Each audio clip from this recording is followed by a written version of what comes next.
Hi everybody and welcome to another episode of Historia Politica Publica. This is the second part of the series about Judith Shklar and some of her texts. In the first episode I was analyzing the liberalism of fear, and in this episode I will give some conclusion about this work that was published in 1999. And also we talk about two other essays which are called Misfortune and Injustice, and the other is called A Conscience and Liberty. So just to do a quick sum up of the liberalism of fear, this is a concept that she explains as the modern welfare state in which through a systemic means of coercion the state creates a state of fear among the population in order to avoid the worst crimes. So for instance, she points how we cannot just let people to proceed in society focusing on their morality, because this can have negative consequences, such as, for example, imagine that a person hate homosexuals and this person thinks that they do not deserve to exist according to their morality. So in that sense, for instance, the liberalism of fear must make that person to not commit a crime against them. Liberalism of fear as a kind of mechanism to punish the person who do something evil, and also liberalism of fear in its most negative connotation as a kind of state in which people must be fearful to do something else. So obviously in his, let's say, most positive aspect will be to avoid avoid crimes of different people, but in its most perversive approach will be to eliminate dissent. In that sense, Judith Shklar is very clear when she says that what is to be feared is everything extra legal, secret, and unauthorized, and act by public agents on their deputies, end quote. So how to avoid that? Obviously, she's referring to the kind of espionage among citizens that the CIA has been doing among its population. I mean, obviously, she wrote that 30 years before the scandal of WikiLeaks, so no, sorry, 20-something years before. Nevertheless, she points about how when the states break legality, that is when it becomes a big problem. Also, we can think about the Watergate scandal, or in different countries, espionage in Spain, or in Latin America, the lawfare process to overthrow democratically elected governments, and so on.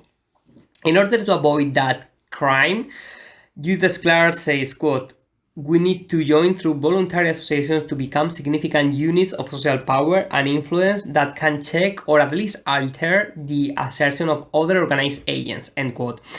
We can think about climate activists to avoid that the big companies pollute the planet in a free way. In the United Kingdom, as I mentioned in the last episode, there was a huge protest carried by Extinction Rebellion, the ecological activists, in which they demand the UK government to take measures against these huge companies that are gradually destroying the planet. And eventually, the UK government agreed to set a goal that for 2050 they would reach the net zero emissions target. So this movement outside of the, let's say, institutional sphere or political sphere, in the way that politics is referred by Judith Shklar, which is just the things that are being done in parliament. So those groups are fundamental in order to push society toward progress. In that sense, which is the task of a liberal citizen? According to Judith Shklar, it is, quote, "to see that not one official or unofficial agent can intimidate anyone, except through the use of well-understood and accepted legal procedures," end quote. Henceforth, police cannot repress a peaceful demonstration, and this is something that is being done in every country. There are measures that are being more authoritarian in the United States. The penalization of the abortion in the United Kingdom against refugees, or the recent measures to use violence to repress the manifestations. At the same time, Judith Shklar believes that this kind of violence or use of state force must be used only when there is a real threat, such as a menace that somebody is going to kill people or so on. So coercion should be limited and just to repress the threat of severe cruelty. Obviously, a pacific demonstration to support the climate, the rights of minorities, Black Lives Matter, feminism, those are not acts of severe cruelty. But eventually, because the state has the power and they are aligned with the most richest companies, which in the case of the climate, the environmental activists will lose wealth if they want to reduce their emissions. The alliance between capitalists and state can force their way that they prefer to approach society, and therefore this is very complicated matter. But the groups that are joining in the public sphere, or as Judith Shklar called them, these voluntary associations to become significant units, are fundamental for the well-being of the whole society. At the same time, Judith Shklar, as I mentioned in the first episode, doesn't believe that liberalism must be a philosophy. In other words, shall not offer an ethical guidance, because any person in a liberal society should be free to pursue their interests as long as this doesn't undermine the freedom of others. This is one of the main ideas of liberalism as implemented by people like John Locke or John Stuart Mill. In that sense, Judith Shklar believed that, quote, liberalism must restrict itself just to politics, end quote.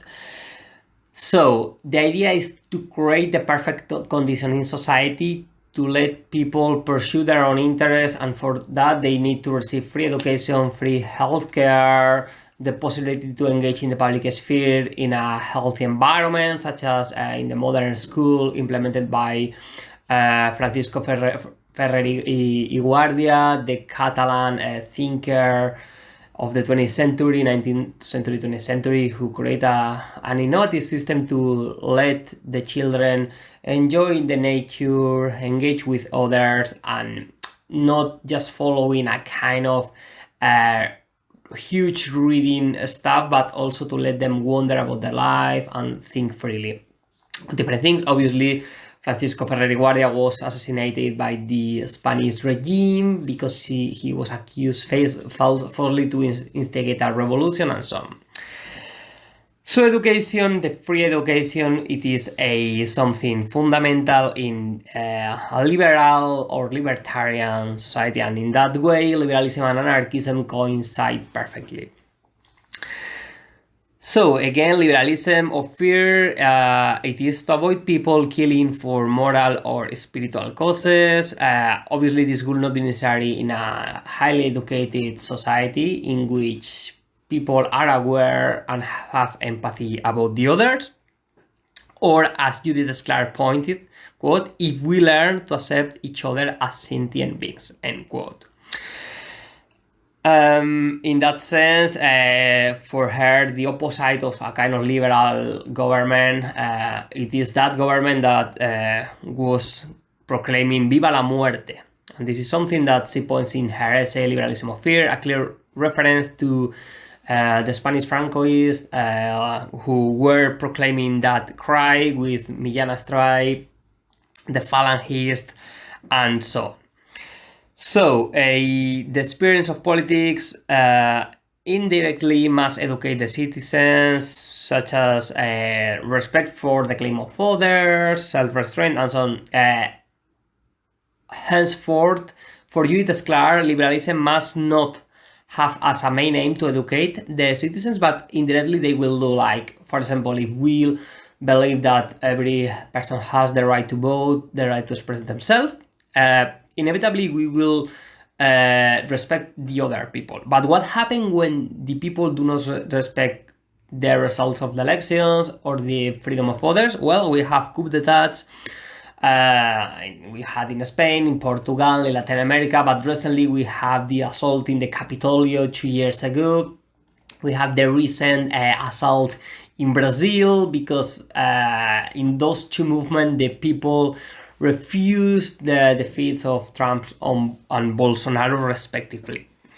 In that sense, the citizens must put their efforts to create a society of well-informed and self-direct adults, and this must be the aim of a liberal society, to educate the citizens. This is said by Shklar, but also by Kropotkin, Emma Goldman, Bakunin, Francisco Ferreri Guardia, Daniel Guerin, Noam Chomsky, Kant, Rousseau. So here we see the coincidence between the thought of the Enlightenment, the liberal and the libertarian, the anarchist, and so on. And this is something that Chomsky remarks in his books, how the ideas of von Humboldt or of Rousseau and Immanuel Kant have found their earth in anarchism nowadays. One of the most controversial topics that Shklar touches in her essay is that this idea about imposing liberalism in other societies. It is always told that from the Western point of view, it is not right to try to analyze societies in other countries which maybe are more conservative or have different system of government. But she's very skeptical about that. For her, it will be great to ask those people if they are really enjoying their chains in which they are being imprisoned. She points the example of Mao Zedong in China. She asserts that people in China were not happy at the time, but they did not have another option. But obviously, if they were given the option to create a new government, they definitely would have changed that. This is the idea of Shklar, so proposing an alternative to that side. The problem of Shklar here is that even though this approach, it may be supported and it has sense in many reasons, it is that she speaks about the United States and how in the past it was not a liberal society because the black people were oppressed. But here she speaks about the past, referring to the time of the war, the Civil War in America. And then on, she analyzed how US became liberal.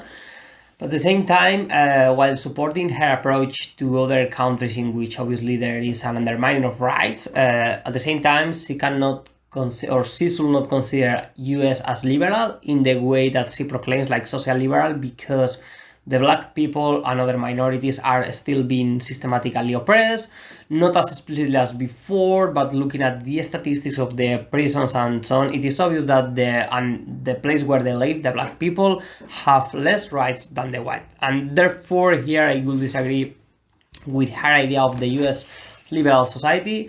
And even if we think in like the United Kingdom, how the refugees or the immigrants have less right than the British people and so on, it is interesting how, following her approach that in the past US was not liberal because there were a group of people who did not have the same rights as others, do we have in any society nowadays a total equality between the citizens? If the answer is no, then it is hardly assumable that we can define those societies as liberals in Judith Shklar's term. So, finishing with this incredible essay full of ideas, Liberalism of Fear, I want to talk a bit about misfortune and injustice, which makes a kind of historical review about the origin of the Enlightenment thought.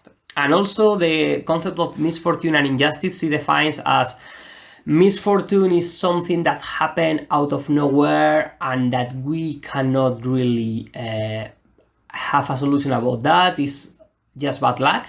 So she points the example of the Lisbon earthquake of 1755, whereas injustice is this idea that there are terrible things happening in the world which they have a solution, and if they are happening, it is our fault. She points, for example, when there is famine in Africa, this is happening because these people do not have resources which ourselves in the Western world we have, and we are not sharing with them. So if the infant mortality is higher in those areas, if the amount of disease is more spreadable than here in Europe, this is precisely an injustice because their wealth is not being redistributed accordingly to the needs of each other. We can think about the NHS in the United Kingdom, how in the last 10-20 years has been undermined by the cuts in that public sector. And precisely people are being dying for neglection. And there was a recent comment in the New Statesman about the statistics, how many people had been dying just because there were not enough resources and for kind of illness or malaise that could have had been cured like some decades ago. So this is injustice for Judith Shklar. The idea that we can avoid paining people, but this is not being done for lack of resources, lack of redistribution of resources, because the resources are there, but just in fewer hands than before. So going back to an example of misfortune, which is the Lisbon earthquake of 1755, which was a disaster for the city because also create a tsunami. Also in the city also there was fire, so you had water, earth and fire all going on and destroying. I think it destroyed almost half of the capital. It was something absolutely incredible.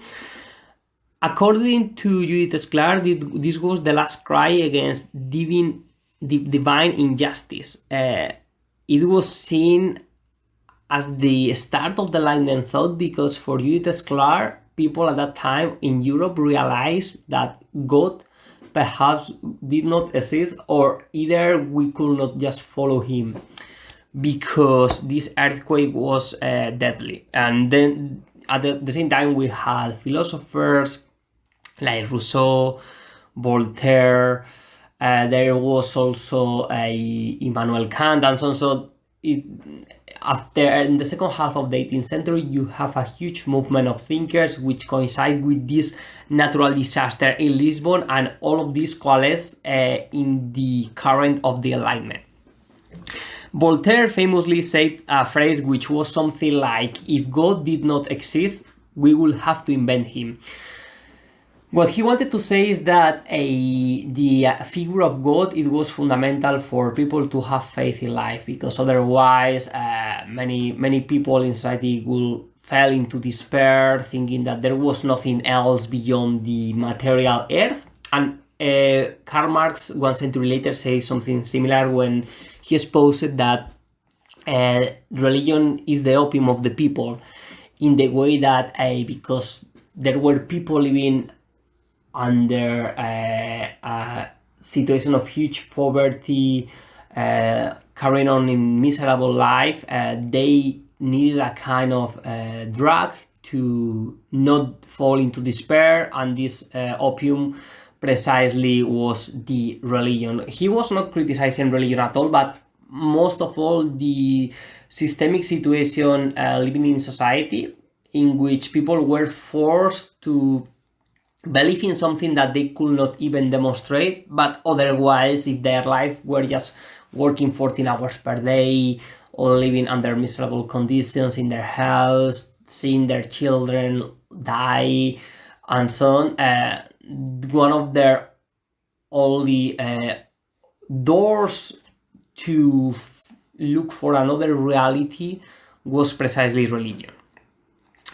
In that sense, speaking about now injustice, this idea of that expressed by Voltaire, that our sense of injustice is our best protection against oppression. So morally, when we consider something is injustice, it's helpful to organizing movement in order to kind of overthrow this systematic exploitation that we are being forced upon us.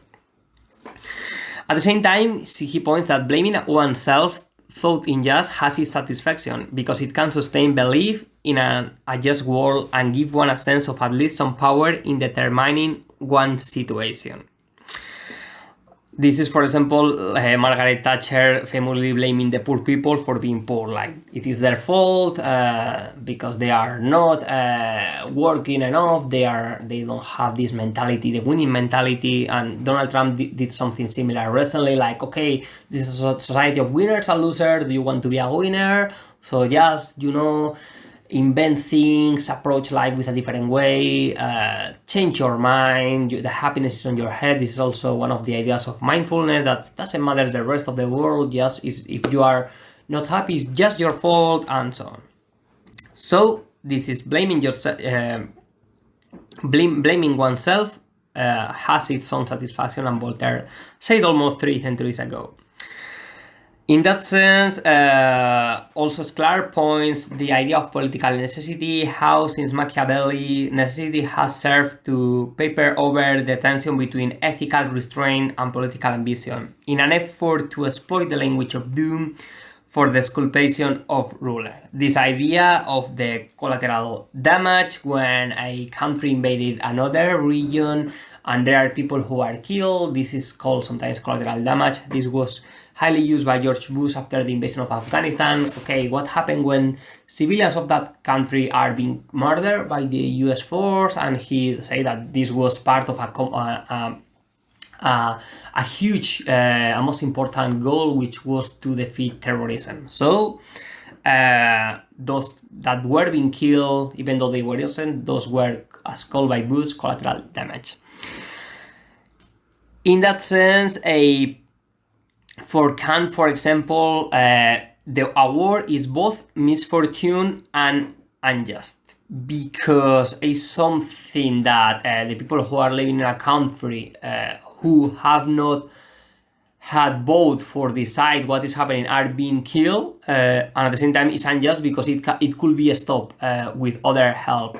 So this is very important in that sense, and I will finish next episode talking about this idea of misfortune and injustice and conscience and liberty.